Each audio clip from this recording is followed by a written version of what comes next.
And we're back once again with yet another special interview. This has been so much fun. I've just really been having a blast getting to know the cast members of our Christmas Carol project a little bit better.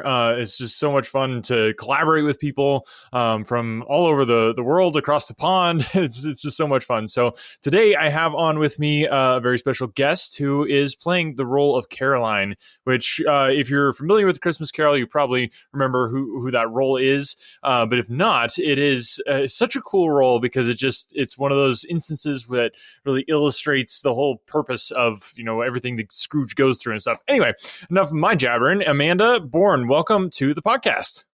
Hi, thank you so much for having me. Yeah, it's great to have you on here.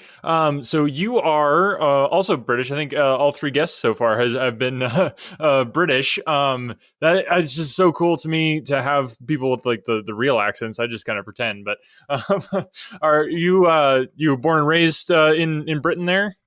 Yeah. I've always lived in the south coast of England, so kind of close to Sam in London. But yeah, it's nice, quite quiet where I live.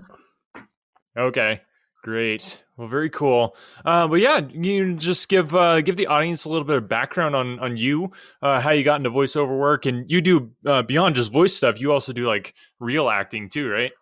Yeah. Most of my work is quite visual. It's actually only this year that I started voice acting, so it's kind of a new field for me. But it's been really, really exciting. So awesome. Yeah, I graduated from uni this year, my acting degree, so not the best time, but it's been great to try out different things. So voiceover is obviously great. And we're in lockdown part 2 now, so it's something I can do and still be creative. So it's been good. Yeah. That's awesome. So what got you first started with voiceover work and where did that kind of come from? Well, I mean, I guess acting, where did the acting side of things come from? I guess you just told us how you got into voice acting. So the actual other acting, I guess voiceover artists would be upset if I use the word real acting, but you know what I mean. Yeah. Well, I've always liked acting. I never wanted to be an actor. When I was younger, I actually wanted to be a vet, but then I realised that that's quite hard. So yeah, it's very different. But I've always loved doing performing, and I always used to make my own short films just like for fun with my friends when I was younger. So I think I didn't realise didn't really realise it was filmmaking when I was younger. But that's what I used to do. Well, they weren't necessarily any good. Hey, you got to start somewhere. Do you still have them? Some of them will never be seen by people. Yeah. If I can have I've got some creative work like that too. That's I think that's pretty normal. I think it's to be expected as we learn and grow as creative professionals. Well, awesome. So I guess maybe the next question would be just kind of how you found this project and how you got on board with doing this. Yeah, so I obviously saw your post on Facebook, and I can't remember exactly whether you said what charity it was for, but I used to do the Operation Christmas Child every year at school. We used to make shoe boxes and send them out. Yeah, so I knew the charity, and I used to always love doing it. And it was actually a couple of years ago I really wanted to do it again. But I just forgot what the charity was called. And then when you posted that, I was like, wow. So that is so cool. Yeah, so I didn't know of the charity, so I was really excited by that at first. And obviously Christmas Carol is a classic, so I was just like, definitely I want to be involved in this. So yeah.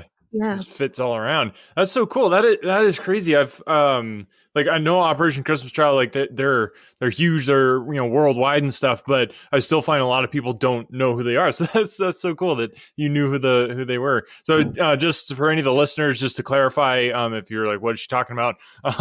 The Christmas Carol version that we're doing here is not just me reading a book. This is over 20 actors coming together, doing all the voices, all the character parts. We're doing music, we're doing sound effects. is fully produced. It's going to be incredible. And Amanda was gracious enough to be a part of that. And all of it is in benefit of Operation Christmas Child. So if you listen to the show for any amount of time, you know that we do the serialized versions for free on the podcast. It's always going to be the case. They're free for you. But if you want to support the podcast, and in this case, if you want to support Operation Christmas Child and the wonderful work that they're doing to just bring some Christmas cheer to those people who need it most, you can purchase the full version of the audiobook, and that 100% goes towards supporting Operation Christmas Child. So I'm going to put instructions for how to go ahead and pre-order the book as we finish it up down in the show notes below. So Amanda, with A Christmas Carol, what was it like? What was your first experience? Is that a book you've been familiar with for a long time, or I guess I just assumed that everybody in Great Britain, is like a Dickens aficionado, but I don't want to assume that necessarily. Yeah, I'm pretty sure I have read it in school, I'm sure, but the first time that I remember actually enjoying it was I went to see like amateur version, a play of it in the theatre when I was probably about 12. And I just thought, because it's quite, old English, I didn't understand all of it, but I really enjoyed it. It was quite funny, which I didn't expect it to be. Like, aspects were quite comical. So that's probably the first memory I think of it. I'm sure I've read the book, but yeah, that was definitely one. Oh, that's so cool. It's cool how things like that stick in your head, that you got the events, the things that you've actually participated in or gone and seen like that. That really sticks with you, seeing it brought to life in that way. So, I want to go into your character a bit, the character of Caroline. Maybe talk about what that was like, how familiar you were with that, and what it was like, just kind of working on bringing that character to life here in the production that we did. Yeah, well, it was fun because it was quite, when I heard the first rehearsal that we did, I didn't expect so many different kind of accents. So I did quite an RP accent, I guess, for this character, just because I didn't really think about. So for the Americans out there, RP, I think rocket projectile, but I don't think that's what you mean. No, sorry. So it's like received pronunciation. So it's like the Queen, how the Queen speaks, I suppose. Very well pronounced. Sorry, I completely forgot. That's probably English slang. No, that's awesome. That's awesome. So yeah, and everyone else did more of kind of an old kind of Sweeney Todd style, old English. So it was just really interesting to hear, because obviously the character, they owe money to Scrooge. But I guess maybe she probably wasn't from a rich background, but it was just interesting, everyone's different takes on the characters. And I didn't really remember her character when I auditioned for it. I just kind of liked her description. And when I read the script, I was like, oh, it's quite like an emotional, quite a heavy scene. They have a lot of, there's a lot of, their life could just, they could be homeless. They could be out on the street if they can't pay the debt. So it's quite an important scene.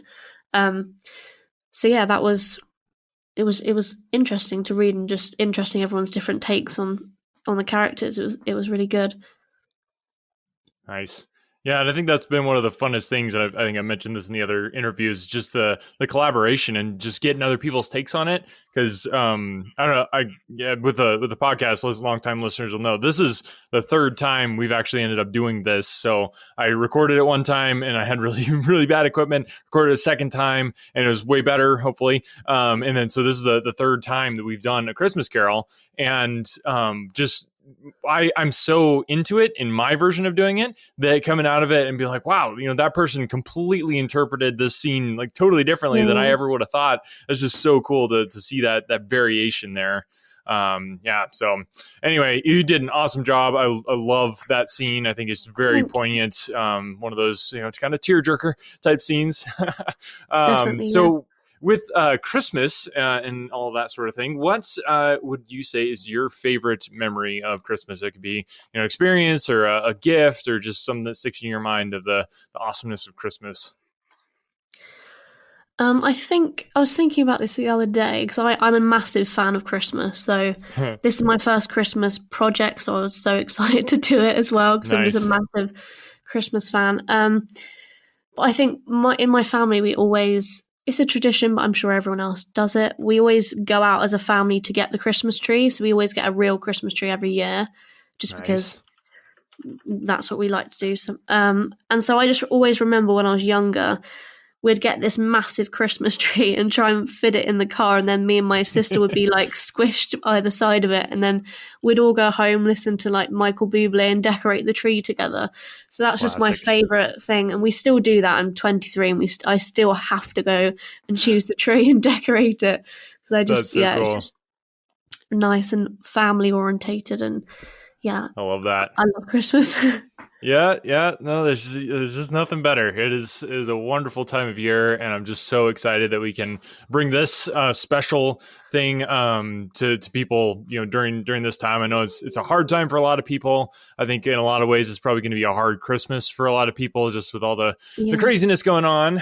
But hopefully, the what we bring to people is just going to be a little light in the darkness, a little piece of joy to enjoy during this time of year. So thank you, Amanda, so much for being willing to lend your talent to this. It's been so much fun.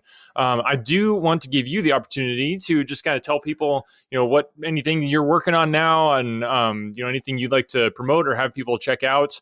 We have a very generous audience here at Another World Audiobooks, and always just love to kind of promote the guests and the people who make this all happen. Yeah, well, as I said, obviously I'm new to the voiceover world, so I haven't got any podcasts to watch, but I did work on a exciting spoken word piece with a UK artist called Confidential, and we released a single called This Is Not the Same, and it's on Spotify and Apple Music. So Confidential, Life's Not the Same. Definitely check it out, and it's very much about the lockdown and kind of coping and the world. So it's quite heavy, but definitely give it a listen. Timely. Yeah, not quite as jolly as Christmas Carol, but... Well, they can go listen to that, and then when they're done, they can come download the episode that drops on Sunday of Stave 1 of Christmas Carol. So I'm going to be putting the link to that, Amanda, down in the show notes. So if anybody wants to check out Amanda's work, they can do that there in the show notes. So thank you again, Amanda, so much. Really appreciate you coming on and just kind of sharing some stuff with the audience. Thank you so much, Brady. It's been fun. This episode is brought to you by Starry. When you drink Starry Lemon Lime Soda, every sip is a win. Perfect for game time or anytime. It's a crisp, refreshing lemon lime soda that's caffeine-free and bursting with flavor that makes you go, ah. Starry hits different. Find it in stores or online today. This episode is brought to you by 5 Gum. 5 Gum is for the 5 seconds when your heart starts pounding, you feel your hair stand on end, and the adrenaline rushes through your veins. Available in a range of bold flavors, 5 Gum helps you lean into the thrill of the unknown. Escape your comfort zone with 5 Gum. Life happens in 5. Learn more at 5gum.com. eBay Motors is here for the ride. With over 122 million parts for your number one ride or die, you can make sure your ride stays running smoothly. Brake kits, LED headlights, bumpers, whatever your baby needs, eBay Motors has it. And with eBay Guaranteed Fit, it's guaranteed to fit your ride the first time, every time. Plus, at these prices, you're burning rubber, not cash. Keep your ride or die alive at ebaymotors.com. Eligible items only. Exclusions apply. When I was in school, I absolutely hated writing. It wasn't until I was a bit older that I came to understand the power of words. If you're a business owner, you understand that power too. A business blog, when done right, can drive sales, increase revenue, and get you more customers. But as a business owner, you probably don't have the time to do all that writing. Plus, if you're not a copywriter by trade, you might feel like you're just kind of throwing words out there and they're not actually accomplishing anything. The good news is, there's a simple solution. Check it out. I call it the ultimate blog post checklist for businesses with online stores. This checklist will allow you to write better, more effective articles that convert readers into buyers. checklist. It's full of easy-to-follow examples to get your creativity flowing based on experience of nearly 1 million words written, and best of all, it's effective on any type of article in any industry or niche. I've successfully used this exact checklist on topics from pool table reviews to investment advice. Tired of spending tons of time writing stuff that doesn't convert? This checklist will change that by giving you highly effective blog posts and articles that transform readers into paying customers. Go to invicta.enterprises/free checklist and start saving time and transforming your writing now. That's invicta.enterprises/free checklist.